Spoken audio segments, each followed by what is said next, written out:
어린아이들이 태어나서 어느 정도 자라나면 처음 보는 사람을 보고 어린아이들이 어떻게 반응한지 아십니까? 어떻게 반응하든가요? 예? 빵긋빵긋 웃든가요? 어떻게 하든가요? 울어요, 울어. 예, 사람은 이렇게 뭐라고 말하냐면 낯가림을 한다. 낯설기 때문에 애가 운다라고 말하지만 애기의 입장은 그런 게 아니에요. 무엇 때문에 울까요? 두려워하는 거, 두려워하는 거예요. 두려워하는 거예요. 예. 사람을 모르는 사람을 처음 만나기 때문에 아이의 입장에서는 두려우기 때문에 그 두렵다는 표정을 어떻게 표현하면 울음으로 표현하는 거예요. 그런데 아이에게만 이런 두려움이 있는 것이 아니고요. 어른이 되면요. 어른들은 더 두려움이 더 많이 있습니다. 예. 어떤 두려움이 있나요? 우리 어른들이 되면요. 어른들의 두려움은 더 세분화되는 거예요. 예. 예. 뭐 질병에 대한 두려움이 있죠. 가슴만 조금 아프면 무엇을 두려워해요? 이렇게 예. 이렇게 그런 병들. 예. 심장에 이상이 있는 것이 아닌가. 소화만 조금 안 되면 무엇이 있을 거라고 두려움이 생기는 거예요? 위암이 있을까 이렇게 두려움이 생기는 거예요. 그런 것만 아니라 수많은 질병에 대한 그런 두려움이 우리한테 많이 엄습해 옵니다. 그런 것만 있는 게 아니에요. 직장을 얻게 되면 직장을 잃게 될까 봐 걱정하기도 하고요. 사업을 시작하다가 사업에 어떻게 될까 봐 두려워합니까? 망할까 봐 실패할까 봐 이렇게 두려워하는 거예요. 그런가 하면 또 사람에 대한 두려움도 있을 수 있습니다. 저 사람이 나를 어떻게 생각할까? 이렇게 두려워할 수도 있어요. 그것뿐이겠습니까? 죽음에 대한 두려움은 없어요. 이렇게 우리가 나쁜 것들만으로 인해서 우리가 두려워하는 것이 아니고 우리가 행복해 할 때도 우리는 두려워합니다. 참으로 행복해 할 때 우리 사람들은 그 행복을 누려야 되는데 그 행복이 깨질까 봐 또 두려워합니다. 평안할 때도 그래요. 우리가 되게 참 평안한데 이 평안함이 언제 깨질지 몰라서 이렇게 두려워하는 사람들이 많이 있어요. 사실 우리가 표현을 하지 않지만 이런 두려움의 감정 속에서 우리가 하루하루를 살아가고 있는 것이 어쩌면 우리의 인생이 아닌가 생각합니다. 우리 성도님들은 두려움을 한 번도 느끼지 않으셨습니까? 어떠세요? 그러겠죠. 니라서 우리 인간에게 가지고 있는 그 두려움의 감정을 느끼지 않겠습니까? 저는요, 놀이공원에 가보면 여러 가지 많은 놀이기구가 있는데 저는 어떤 것을 타기를 두려워한지 아세요? 바이킹 이상을 타보지 못합니다. 바이킹을 타도 무서워요. 저는 무서워서 타기 싫어요. 안 탑니다. 그런데 제 아이들은요, 진규, 지선이는요, 그 바이킹을요, 밥 먹듯이 타요. 저는 두려워서 안 탑니다. 예. 무서워 안 타는 것이. 조금만 무섭다 싶으면 저 놀이기구 안 타. 그냥 구경하는 거죠. 우리 성도들은 그렇지 아니할지 모르겠지만 저는 그런 거예요. 이런저런 두려움 속에 살아가는 것이 우리의 인생인데 오늘 시인은 우리들이 살아가는 그 두려움 속에서 우리가 그 두려움을 어떻게 이기고 우리가 그 두려움을 우리들에게 엄습해 올 때에 누구를 바라보아야 하는지를 이 시인이 우리들에게 말씀해 주고 있습니다. 오늘 시인이기 때문에 오늘 시편 27편은 시이기 때문에 3연으로 되어 있습니다. 1절로 7절까지는 하나님을 바라보라 라고 말씀하고 있고 7절로 11절까지 2연에서는 그 하나님께 부르짖으라 라고 말하고 있고 그 3년인 11절서부터 14절까지는 어떻게 말하냐면 그 주님을 기다리라 라고 말씀하고 있는 것입니다. 오늘 첫 번째 여러분들 본문을 통해서 살펴보기를 원하는 것은요, 나의 빛이 되신 하나님을 바라보자는 것입니다. 우리의 빛이 되신 누구를 바라보자고요? 하나님을 바라보자는 것입니다. 우리가 오늘 1절을 볼 텐데 1절을 우리가 가만히 들여다보면 이 1절은요 두 문장으로 끝나고 있는데 독특하게 끝나고 있습니다. 한 문장 한 문장 끝나는 것이 마치 이렇게 질문의 형식으로 이렇게 되어 있어요. 우리 27장 1절 우리 같이 한번 볼까요? 1절 같이 봅니다. 시작. 여호와는 나의 빛이시요 나의 구원이시니 내가 누구를 두려워. 여기까지 한 문장이거든요. 오늘 1절의 말씀을 어떻게 끝나고 있어요? 여호와는 나의 빛이시요 나의 구원이시니 내가 누구를 무엇하지 아니리요? 두려워하지 아니하리요. 두려워한다는 것입니까? 두려워하지 않는다는 것입니까? 예, 형식은 두려워하는 거예요. 그런데 내용은 내가 두려워하지 않겠다라고 지금 말씀하고 있다라는 것입니다. 왜냐하면 하나님이 나의 누구시기 때문에, 나의 빛이시기 때문에, 하나님이 나의 빛이시기 때문에, 예, 나의 구원이시기 때문에 두려워할 필요가 없다라고 말하는 거예요. 수많은 대적들이 엄습함으로 말미암아 내가 두려워하는 상황인데 내가 어찌 두려워할 수 있겠느냐라고 말하고 있는 거예요. 그러니까 현실은 두려워할 수 있는 상황인데 그가 두려워한다는 거예요, 두려워하지 않는다는 거예요. 두려워하지 않겠다라고 말씀하신다는 것입니다. 두 번째 문장도 마찬가지요. 두 번째 문장 같이 보겠습니다. 시작. 여호와는 내 생명의 능력이시니 내가 누구를 무서워하리요라고 말하고 있는 거예요. 그러니까 현실은 두려워할 수밖에 없는데, 예, 지금 이 다윗이 시인이 두려워하겠다는 거예요, 두려워하지 않겠다는 거예요. 여호와가 나의 무엇이기 때문에, 이 두 번째 문장에서 내 생명이 되시기 때문에 내가 두려워하지 않겠다라고 말씀하고 있다라는 것입니다. 사랑하는 성도 여러분, 이 세상을 살아갈 때 두려움이 오고 무서워할 수밖에 없는 이유들이 많이 있지만 오늘 시인은 하나님이 빛이 되시고 하나님이 구원자가 되시고 하나님이 나의 생명이 되시기 때문에 시인이 두려워하지 않는다라고 말하고 있다. 우리들이 이 세상을 살아갈 때 얼마나 두려움이 엄습해 옵니까? 다윗과 똑같이 우리가 세상을 살아갈 때 두려움이 엄습해 올 수밖에 없습니다. 이 세상을 살아가는 그 모든 어떤 사람이라도 두려움을 느끼지 않고 살아가는 사람이 한 사람도 없습니다. 더더욱이 오늘 본문의 말씀과 대적들이 오고 원수들이 오고 행악자들이 더 많이 오면 그 사람은 더 많이 두려워할 텐데 오늘 그 시인은 그럼에도 불구하고 두려워하겠다, 두려워하지 않겠다는 거예요. 두려워하지 않겠다라고 말씀하고 있다는 것입니다. 왜 두려워하지 않겠냐? 하나님이 나의 무엇이 되시기 때문에, 나의 빛이 되시고 하나님이 나의 무엇이 되시기 때문에, 구원자가 되시기 때문에, 또 하나님이 나의 무엇이 되시기 때문에, 생명의 능력이 되시기 때문에 두려워하는 것이다, 두려워하지 않겠다라고 말하는 거예요. 두려워하지 않겠다라고 말씀하시고 있다는 거예요.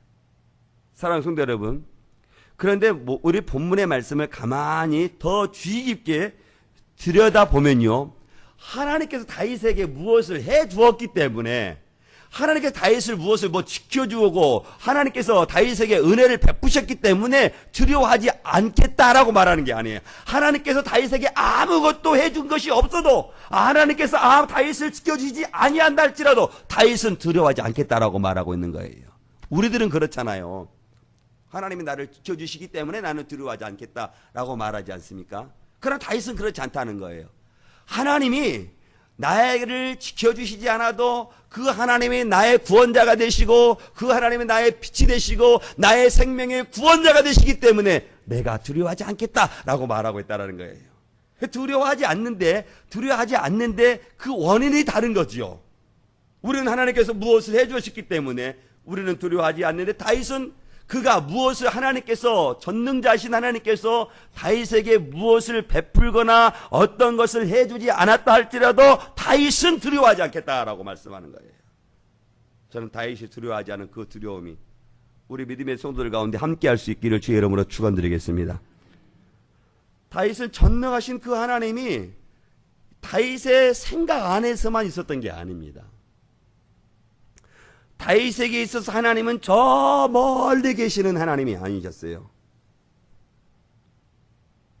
요셉 말로 말하면 다윗이 믿었던 그 하나님은 예배당 안에서만 계셨던 하나님이 아니셨단 거예요.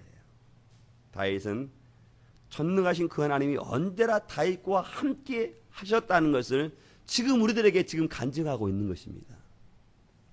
고통 가운데 함께 하셨고 괴로울 때 하나님이 다윗의 손을 붙들어 주셨다는 거예요. 다윗이 혹여 물 가운데 지날 때에 다윗의 손을 뿌리쳤던 것이 아니고 다윗의 손길을 붙잡고 함께 하셨다는 거예요. 다윗이 혹여 불길 가운데 그 불길을 걸어갔다면 다윗 혼자 그 불길 속으로 걸어가도록 내버려 두지 아니하시고 다윗과 함께 보조를 마치고 그 불길 가운데로 하나님께서 함께 걸어가셨기 때문에 다윗이 무엇 하지 아니한다고요? 두려워하지 아니하겠다 라고 말씀하고 있다는 것입니다.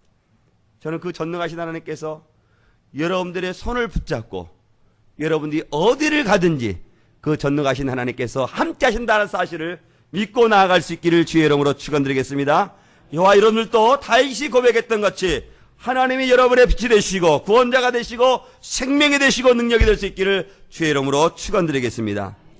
사랑하는 성도 여러분, 여러분들은 어떻습니까? 우리 성도들은 무엇 때문에 두려워하시나요? 두려움 없어요? 할렐루야. 놀이공원 가도 놀이공원에서도 두려워하지 않으세요? 예, 그래요. 어떤 사람들은 직장 때문에 두려워하지 아니할 수도 있고, 어떤 사람은 직장 때문에 두려워하기도 하고, 어떤 사람은 통장 때문에 두려워하지 않을 수도 있고, 어떤 사람들은 자녀 때문에 두려워하지 않을 수도 있고, 그러나 그 모든 것들은 한낱 아침 안개와 같이 불어버리면 다 없어. 하나님이 나의 빛이 되시고, 하나님이 나의 구원자가 되시고, 하나님이 나의 생명이 되시고, 하나님이 나의 능력이 되셔야만이 우리가 두려워하지 아니할 수 있다는 사실을 우리 믿음의 성도들은 기억할 수 있기를 주의 이름으로 축원드리겠습니다. 2절과 3절의 말씀을 보면요, 근데 다윗에게 있어서 두려워할 수밖에 없는 상황이 펼쳐지고 있어요. 예, 어떤 단어들이 두려움을 주고 있는 단어들입니까? 한번 찾아보세요. 다윗에게 있어서 두려움을 주는 단어들이 있어요. 어떤 단어들이에요? 악인들, 또 대적들, 또 원수들, 또 군대, 또 전쟁, 이 모든 것들이 다윗은 경험했던 거예요. 원수들이 올 때 어떻게 두려워하지 아니할 수 있겠습니까? 예, 대적들이 오는데 어떻게 두려워하지 않을 수 있겠어요? 대적들이 그냥 다윗에게 무엇 하나 주려고 오는 거예요? 다윗의 무엇을 뺏어가려고 오는 겁니까? 다윗의 생명을 빼앗아 가지고 오르가니까 다윗의 입장에서는 두려워하지 않아요. 두려울 수밖에 없어. 그럼에도 불구하고 다윗이 두려워하겠다는 거예요? 두려워하지 않겠다는 겁니까? 두려워하지 않겠다는 거예요. 무엇 때문에요? 누구 때문에요? 하나님 때문에.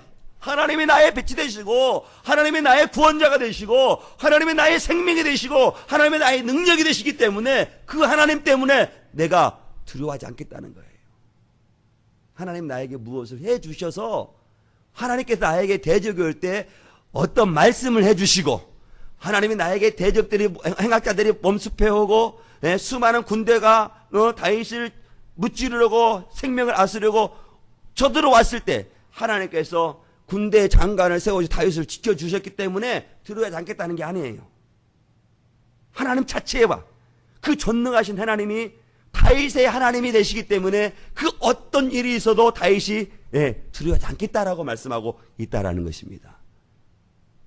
다윗이 오늘 본문의 말씀과 같이 다윗을 치러 군대가 왔다고 말하는데, 그 군대라는 것은 몇 사람이 무기 들고 와서 그 사람을 향해서 군대라고 말합니까? 그러지 않겠죠. 오늘 본문의 말씀을 보니까 전쟁이라고 그러는데, 전쟁 10사람이, 나라와 나라의 10사람이 싸우는 것을 그걸 전쟁이라고 말해요? 그렇지 않죠. 수많은 적들이 오는 거예요. 수많은 적들이 그 다윗 한 사람을 향해서 다윗의 생명을 무찌르려고 빼앗으려고 할 때 얼마나 두렵겠어요. 우리 성도님들 입장을 한번 바꿔놓고 한번 생각해 보세요. 우리는 어떤 10사람만 나의 생명을 해하려 와도 우리는 벌벌 떨어. 우리는 장롱 뒤로 숨을 걸요 아마. 그런데 다윗은 누가 왔다는 거예요? 군대가 왔다는 거예요. 다윗의 생명을 해하려고. 그럼에도 불구하고 다윗은요, 뭐라고 말하냐면 두려워하지 않겠다. 두려워하지 않겠다. 왜 두려워하지 않겠다는 거예요? 방금도 계속 말씀드리지만 하나님이 나의 무엇이고요? 예, 할렐루야, 할렐루야. 예, 그 모든 것이 되시기 때문에 다윗은 두려워하지 않겠다라고 말씀하고 있다라는 것입니다. 그런데 2절 말씀 가만히 보세요. 2절 말씀은요, 다윗이 얼마나 두려워했을 상황이라는 것을 우리가 쉽게 짐작할 수가 있는 것인데, 2절 말씀 같이 보겠습니다. 시작. 악인들이, 잠깐 여기까지요. 악인들이 다윗의 무엇을 먹으려고? 한번 생각해 보세요. 끔찍한, 물론 우리가 문자적으로 이 본문의 말씀을 우리가 보아서는 안 되겠지만 그만큼 다윗이 두려워할 수밖에 없는 상황임을 지금 시적인 표현으로 지금 말하고 있는 거예요. 내 살을 먹으러 누가 온다? 두려워요, 안 두려워요? 안 두려운가 보네. 제가 말씀해 드릴게요. 제가 어렸을 때 저희 시골에는 지금도 개를 많이 키우지만 어떤 집은 강아지가 유달리 싸나운 강아지가 있습니다. 그런데 옛날에는 강아지를 그냥 개를 이렇게 묶어놓고 키우질 않았어요. 그냥 이렇게 풀어놓고 키우는데 친구의 집을 가보면 그 친구의 집 앞에 저는 개가 무서워서 못 가요. 제가 어떤 일이 있었냐면 그 친구의 집으로 놀러 가려고 그 친구의 집을 갔는데 그 친구 집에서 키우는 개들이 막 짖는 거예요. 짖는 게 무서우니까 저는 어떻게 해요? 예, 도망가요. 도망가는데 그 개들이 쫓아와서 어디를 물어요? 종아리를 빵 물어요. 내가 그때서부터 내가 개를 내가 싫어해서 제가 그때서부터 내가 뭘 먹냐면 보신탕을 먹어. 원수져 가지고 그 개 다 없애버리려고. 예. 예. 강아지가 우리를 개가 우리를 물어도 무서워. 못 가. 이번 여름 수련회 때 뭘 준비했다죠? 오늘 원수 갚는 거예요, 그거. 예. 강아지가 물어도, 내 살을 물어도 트라우마가 있어서 그 집 가기가 여간 불편한데 대적들이 내 살을 먹으러 온다고 생각을 해보세요. 얼마나 두렵겠어요. 그럼에도 불구하고 다윗이 두려워하겠다, 두려워하지 않겠다? 두려워하지 않겠다. 하나님이 다윗의 무엇이 되시고 무엇이 되시고 무엇이 되시기 때문에 빛이 되시고 구원자가 되시고 생명이 되시고 능력이 되시기 때문에 다윗이 두려워하지 않겠다라고 말씀하고 있는. 오히려 그 일로 인해서 3절 하반절 말씀을 보니까 뭐라고 말하냐면 나는 여전히 뭐 하겠다? 나는 여전히 그냥 편안하겠다. 그냥 안연하겠다. 수많은 적들이 몰려와도 하나님이 전능하신 하나님이 나의 하나님이 되시기 때문에 수많은 적들이 내 살을 먹으러 온다 할지라도 나는 두려워하지 않겠다. 오히려 나는 어떻게 하겠다? 대연하겠다라고 말씀하고 있다. 할렐루야. 할렐루야. 다윗이 용감해서 태어나겠다고 하는 게 아니에요. 다윗도 나와 같이 바이킹을 타면 두려워한다는 거예요. 무서워하고. 그런데 그 무서움을 가지고 있는 다윗이라도 하나님이 다윗과 함께 하시기 때문에 두려워하지 않고 무서워하지 않고 괴로워하지 아니하고 어떻게 하시겠다고 말씀하십니까? 하나님을 바라보며 태어나겠다라고 말씀하시는 거예요. 그런데 이 태어나다는 단어를 바라보니까요, 어떤 뜻을 가지고 누구를 바라봄으로 이렇게 확신하다라는 뜻을 가지고 있어요. 그래, 누구를 바라보았겠습니까? 이 다윗이. 자신 있게 말해봐요. 하나님을 바라보는 겁니다. 다윗의 빛이 되시고 구원자가 되시고 능력이 되시고 생명이 되신 그 하나님을 수많은 적들이 쫓아올 때, 따라올 때, 엄습해 올 때 누구를 바라보는 거예요? 하나님을 바라보는 거예요. 마치 어린아이가 어머니의 품 안에서 어머니 얼굴을 빵긋 이렇게 쳐다보듯이. 어린아이는 모르잖아요. 엄마가 무엇을 필요할지.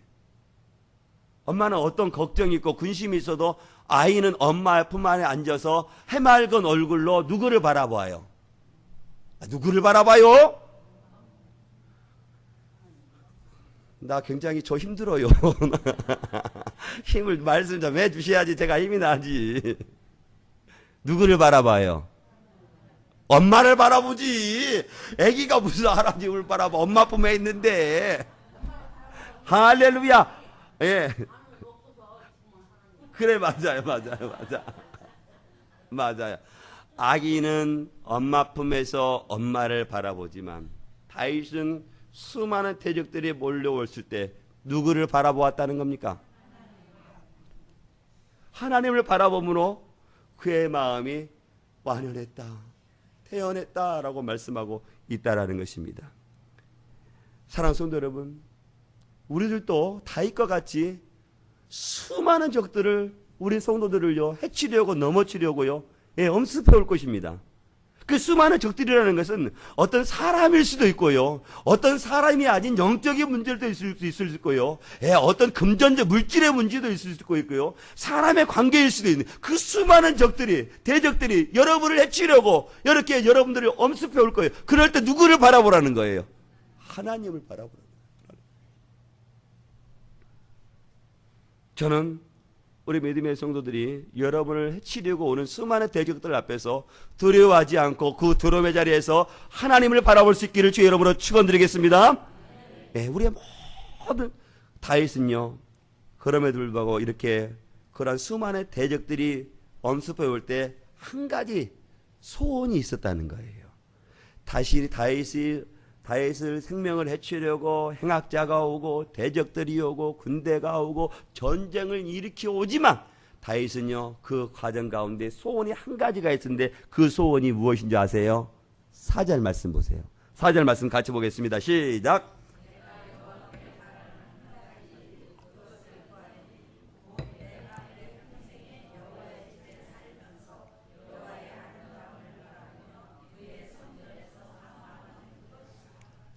할렐루야!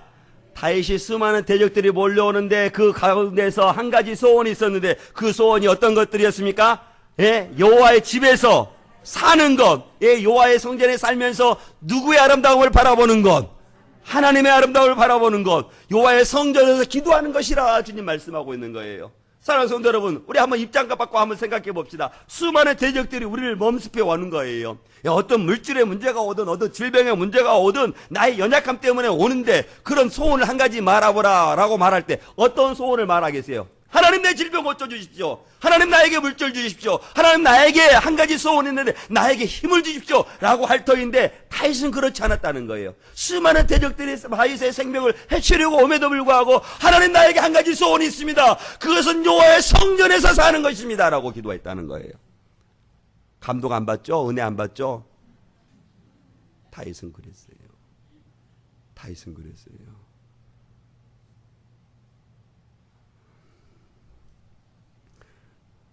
우리가 어려운 대적들이 우리 가운데 엄습해 오지 아니한다 할지라도 하나님께서 저 여러분들에게 내 소원이 무엇이냐라고 말하면 우리 사랑하는 성도들을 어떻게 그 여러분의 소원을 말하겠습니까? 어쩌면 저도 그렇게 확신 있게 말하지 못할 것 같아요. 저는 한 가지 그러나 분명한 소원 한 가지 있습니다.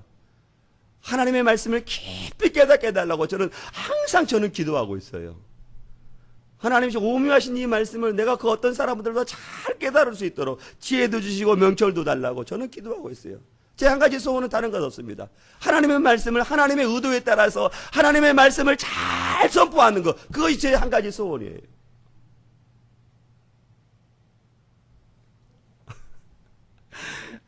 이럴 때 말하면 좀 누가 좀 빛나자며 이럴 때 좀 아멘 큰 소리로 해. 아멘 누가 큰 소리 한다고 해서 이거 돈 들어가는 거 아니야? 돈 안 들고 은혜 받는 것은 뭐냐면 아멘이에요. 예. 돈 10원이라도 받으면 아멘 안 할 것 같아. 근데 아멘 하는데 돈 안 받아. 아이고 그렇군요. 할렐루야. 그래요. 저는 저와 여러분들의 소원이 한 가지가 있다면 다윗과 같이 하나님을 가까이 하는 것이 여러분의 소원이고 여러분의 소원이 한 가지가 더 있다면 교회를 사랑하는 것이 여러분의 소원이 될 수 있기를 주 여러분으로 축원드리겠습니다. 오늘 5절과 6절 말씀 보니까요 이렇게 말씀하고 있어요. 그와 같은 소원을 가지고 있는 다윗에게 뭐라고 말하냐면 5절과 6절 말씀 같이 보겠습니다. 시작. 여호와께서 환난 날에 나를 그의 초막 속에 비밀히 지키시고 그의 장막 은밀한 곳에 나를 숨기시며 높은 바위 위에 두시리로다. 이제 내 머리가 나를 둘러싼 내 온수 위에서 내가 그의 장막에서 즐거운 제사를 드리겠고 노래하며 여호와를 찬송하리로다. 할렐루야. 할렐루야. 하나님께서 지켜주신다는 거예요.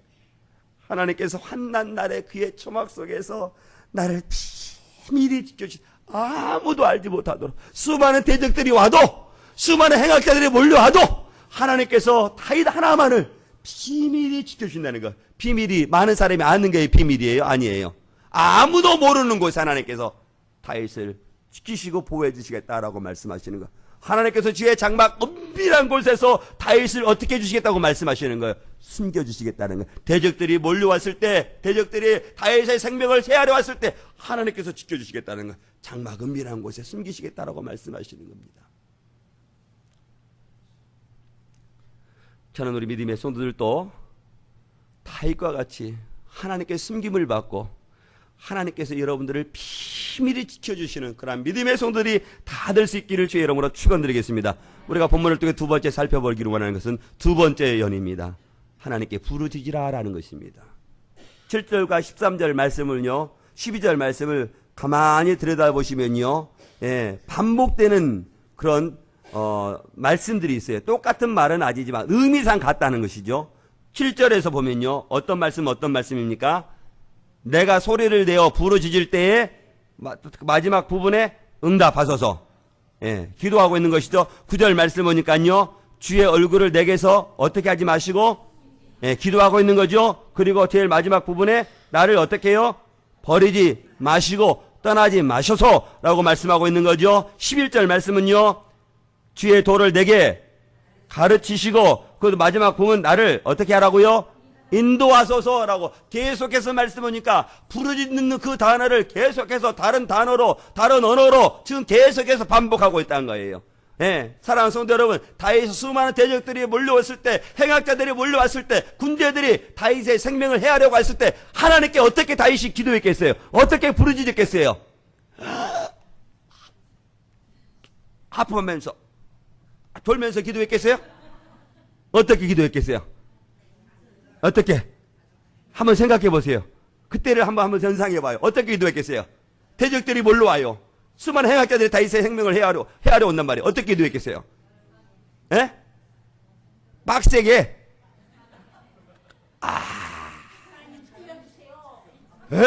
하나님 살려주세요. 그것을 우리가 고상한 말로 하면 간절하게, 담대하게 기도하고 있다는 거예요. 주여, 내 기도에 응답하여 주옵소서. 주여, 나를 가르치소서. 주여, 내 생명을 대적의 손에서 건져주소서. 이렇게 기도하지 않았겠습니까?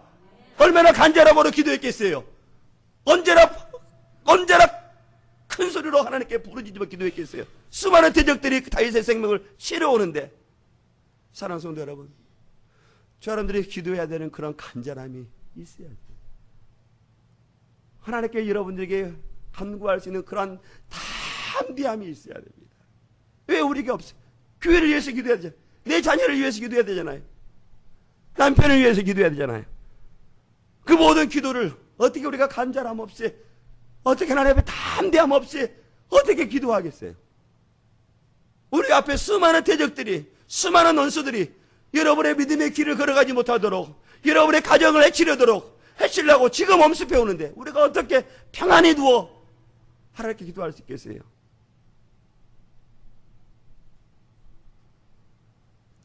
여러분들 한번 가만히 한번 생각해 보세요. 여러분을 두렵게 하는 것들이 무엇이든지, 그것 놓고 기도하라는 거예요. 그것 놓고 하나님께 부르짖으라라고 말씀하시는 거예요. 다윗과 같이 정말로 간절하게 하나님께 담대하게 부르짖으라 주님께서는 지금 시인은 우리들에게 말씀하고 있는 거예요. 그래서 그런 그 어려운 일들 가운데 오늘 시인이 뭐라고 말합니까? 평탄한 길로 뭐라고 말씀하고 있어요? 인도하시라고 말씀하고 있는 거예요. 11절 말씀 보십시오. 11절 말씀 같이 봅니다. 시작. 여호와여, 주의 도를 내게 가르치시고 내 원수를 생각하셔서 평탄한 길로 어떻게 하시라고? 인도해 주십시오. 나를 인도해 주십시오라고 말씀하고 있는 거예요. 울퉁불퉁하고 대적들이 오기 때문에 넘어지기 쉬운 길이라는 거예요. 울퉁불퉁한 길이라는 거예요. 울퉁불퉁한 그런 길에서는 우리가 넘어지기 쉽습니다. 대적들에게 우리의 생명을 해하기가 쉬워요. 빼앗기가 쉽습니다. 그런데 다윗이 지금 뭐라고 하냐면 나를 어떤 길로?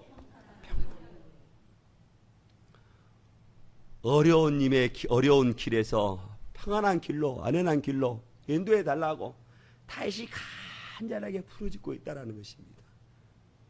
사랑하는 성도 여러분, 여러분의 자녀들 지금 이 길로 걸어가는데 지금 그 길 걸어가면 안전합니까? 주님 보시기에 안전해요? 평탄한 길이 아니지만 평탄한 길을 걸어가도록 자녀를 위해서 부르짖으라고 말하고 있는 겁니다. 여러분의 지금 남편 그 믿음 상태 그대로 가도 괜찮아요? 아니라면 부르짖으라는 거예요. 울퉁불퉁한 걸어간 그 남편의 문제를 놓고 기도하라라고 말하고 있는 거예요. 우리 사랑하는 남자 성도님들, 남자 형제분들은 사랑하는 아내의 믿음이 이대로 걸어가도 괜찮을 것 같아요? 기도하라는 거예요. 이 울퉁불퉁한 길을 걸어가고 있는 모든 사람들을 향해서 우리 성도님들 오해하지 말아요. 어느 분이 이렇게 고개 숙였다고 아이고 저 아내 뭐 이렇게 또 그건 아니에요. 그건 아니에요. 오해하지 마세요. 모두가 다 우리의 인생길이 울퉁불퉁한 길을 걸어가고 있다라는 겁니다. 예? 주님 없이 인생길 걸어가는 사람들 다 울퉁불퉁한 길, 그것이 보통 울퉁불퉁한 길이야죠. 예. 차를 타고 가면 요철과 같은 그 울퉁불퉁한 길이 아니에요. 차 타고 가면 두두두두두 하는 요철 있죠? 그와 같은 길이 아니에요. 울퉁불퉁 길이 아니에요. 한번 울퉁불퉁 그냥 넘어져는 길이, 그 길에서 걸어가고 있는데, 그 길에서 내 사랑하는 자녀들, 내 가정들, 내 문제들, 내 사업장들 하나님께서 지켜달라고, 하나님께 평안한 길로 걸어갈 수 있도록, 평탄한 길로 걸어갈 수 있도록 부르짖으라라고 말씀하고 있다는 거예요. 저는 우리 믿음의 손들이 하나님께 부르짖음으로 말미암아 그것이 무엇이든지 그 부르짖음에 응답받을 수 있기를 주의 이름으로 축원드리겠습니다. 10절 말씀 같이 볼까요? 10절 말씀 같이 봅니다. 시작.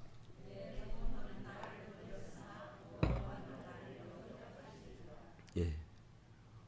내 부모는 나를 버렸으나 여호와는 나를 영접하시리이다. 이 본문의 말씀을 가지고 성경 해석자들이 크게 두 가지 부류로 나눕니다. 어떻게 부르냐면은 실제로 다윗이 부모에게 버림받은 적이 있을 것이다 라고 생각하는 사람이 있고, 또 한 부류는 다윗은 부모에게 버림을 받지 않았지만 다윗이 주위 사람들을 바라보아 이렇게 부모를 받았다라는 이렇게 해석을 하는 경우가 있어요. 그러나 어떻게 해석하든지 그 해석에 한 가지 통일점이 있습니다. 부모는 우리를 버린다는 것입니다.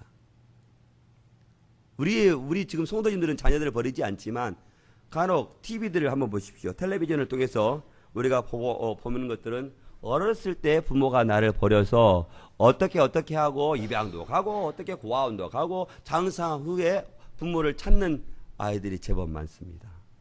그런데 옛날만 그런 게 아니에요. 지금 미혼모들이 얼마나 많은지 몰라요. 그 미혼모들이요, 아이를 출산하고요, 그 아이를 키우는 게 아닙니다. 어떻게 한 줄 아세요? 아기 부스가 있어요. 아기를 아무 곳에 버리지 말고 어느 던체에다가 이곳에 아이를 버리면, 놓아두면 그 아이 잘 키우겠습니다. 얼마나 많은지 몰라요. 부모는 나를 버려나 하나님은 뭐라고요? 나를 버리지 않는다는 거예요.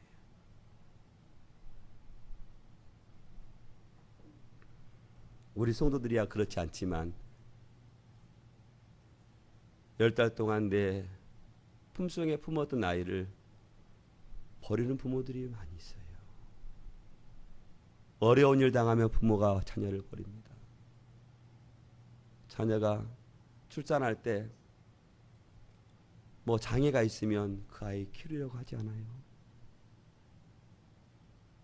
그러나 오늘 성경 말씀 보니까 부모는 나를 버리나 누구는 버리지 않는다는 겁니까? 하나님은 버리지 않을 뿐만 아니라 하나님은 나를 어떻게 하신다고 말씀하고 있어요?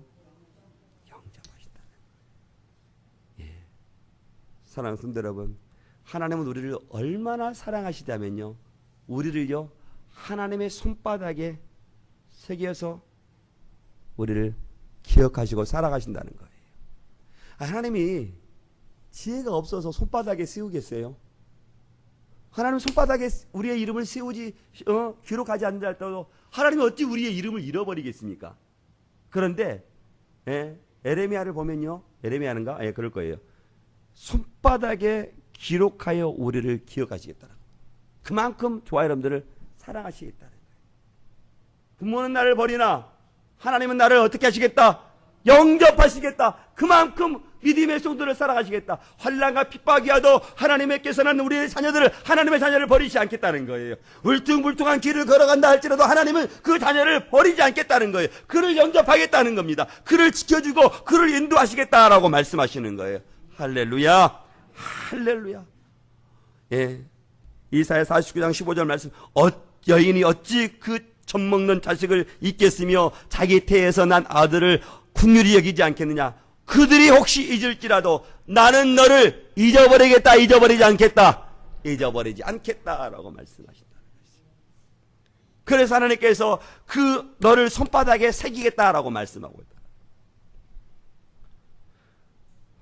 사랑하는 성도 여러분, 힘들고 괴로워 쓰러지고 싶을 때 하나님이 여러분에 함께 하신다는 것입니다. 여러분이 힘들어하면 힘들어한 만큼 하나님께서 똑같이 힘들어 하신다는 거예요. 여러분이 괴로워하면 괴로워한 만큼 그 하나님도 괴로워하고 계신다는 거예요. 괴로워할 뿐만 아니라 여러분들을 평탄한 길로 인도하기를 원하시고 있다라고 말씀하고 있다는 것입니다. 여러분, 두려운 감정이 엄습해오고 쓰러지고 싶은 상황이 펼쳐진다 할지라도 그때 전 우리 믿음의 성도들은 하나님께 간절히 부르짖을 수 있기를 주의 이름으로 축원드리겠습니다. 오늘 본문을 통해 세 번째 살펴보기로 하는 것은요, 사면인데요, 주님을 기다리라라는 것입니다. 누구를 기다리자고요? 13절과 14절 같이 봅니다. 시작. 내가 산자들의 땅에서 여호와의 선하심을 보게 될 줄을 확실히 믿었노라. 너는 여호와를 기다릴지어다. 강하고 담대하며 여호와를 기다릴지어다. 믿음의 반응이에요. 하나님을 바라보고 있는 사람에 대한 반응. 수많은 대적들이 엄습해 올지라도 나는 두려워하지 않겠다. 수많은 행악자들이 나를 몰려한다 할지라도 나는 하나님의 선하심을 믿고 나아가겠다라고 말씀하고 있어요. 그러니 뭐라고 말하냐면 나는 하나님을 기다리겠다라고 말씀하고. 다윗이 지금 누구에게 지금 말씀하고 누가 누구에게 기다리겠다고 지금 말씀하고 있는 거예요. 다윗이 누구에게? 다윗이 자기 자신에게 누구를 기다리겠다는 거예요. 그러니까 한번 생각해 보세요. 다윗이 얼마나 괴로움이 심하면 다른 것을 의지하려고 하지 않겠어요? 그런데 자기 자신에게 괴로움이 오고 힘든 것이 올 때 다른 것 의지하지 말고, 야 태산아, 너 그때 하나님을 기다려야 된다. 야 다윗아, 너 그때 너 하나님을 기다려라. 지금 이렇게 말하고 있는 거예요. 얼마나 괴로움이 참기 힘들었으면 자기 자신에게 하나님을 기다리라고 지금 그 말하고 있는 거예요. 말하고 있는 거. 상황을 보면 하나님을 의지할 수밖에, 하나님을 의지하고 다른 것을 의지해야 되는 거예요. 그런데 지금 하나님만 의지하겠다. 너 그 어려움이 있을 때 태선이 너 하나님을 의지하지 않고 다른 것 의지하면 안 된다. 오직 너 하나님만 기다려라. 지금 이렇게 말하고 있다라는 것입니다. 그 고통이 너무 힘드니까 하나님을 기다리기가 어려울까봐 자기 자신에게 말하고 있는, 어떤 어려움이 있어도 너 하나님 기다려야 된다. 자신에게 말하고 있는. 우리가 자녀들에게 말하잖아요. 우리가 자녀들에게 그렇게 말하는 것처럼 다윗이 지금 누구에게? 자기 자신에게 말하고 있다는 거예요. 사랑하는 성도 여러분, 우리가 하나님을 기다리고 하나님께 기도한다고 해서 하나님이 즉각적으로 저 아이들에게 바로바로 응답해 주시던가요? 해주시던가 해주시지 않던가요? 중요한 질병에 걸렸을 때 하나님 나에게 고쳐주십시오 라고 기도할 때 그 하나님께서 고쳐줘요 바로? 그럴 때 지금 말하고, 하나님께서 너 고쳐줄 때까지 기다려라. 너 기다려라 라고 말. 너 강하고 담대하게 기다려라고 말하고 있는 거예요. 너가 강하지 아니하면 그 하나님을 기다릴 수가 없으니까 너 마음을 강하고 담대해라. 그래서 하나님께서 너에게 응답할 때까지 너 기다려라 라고 말씀하고 있다는 것입니다. 우리가 기도해 보잖아요. 우리가 어려웠을 때, 우리가 힘들어할 때 우리가 기도하잖아요. 하나님께 간절히 부르짖는다고 해서, 우리가 담대하게 부르짖는다고 해서 하나님께서 즉각적으로 우리에게 응답해 주시냐? 그것이 아니잖아요. 그럴 때 다윗이 바로 기다려야 된다. 그래, 기다려야 된다고 말씀. 내 영혼아 하나님을 기다려라 라고 말씀하고 있다는 것입니다. 사랑하는 성도 여러분, 힘드시지요? 괴로우시죠? 힘들기 때문에, 괴로웠기 때문에 넘어지기 쉽고 쓰러지기 쉬운 상황이에요. 그 상황 가운데 하나님이 말하고 있는 시인이 우리들에게 말하고 하나님을 바라보라. 하나님께 기도하라. 그래서 주님을 기다리라 라고 말씀하고 있다라는 것입니다. 삶이 폭풍이 오고 힘듦이면 모든 사람이 다 두려워합니다. 누가 두려워하지 않겠습니까? 자식이 지금 만약에 시간이 많이 지났는데 한 가지만 얘기해요. 제가 참 좋아하는 목사님이 한 분이 계셔요. 저는 그분에게 직접 가르침을 받지 않았습니다.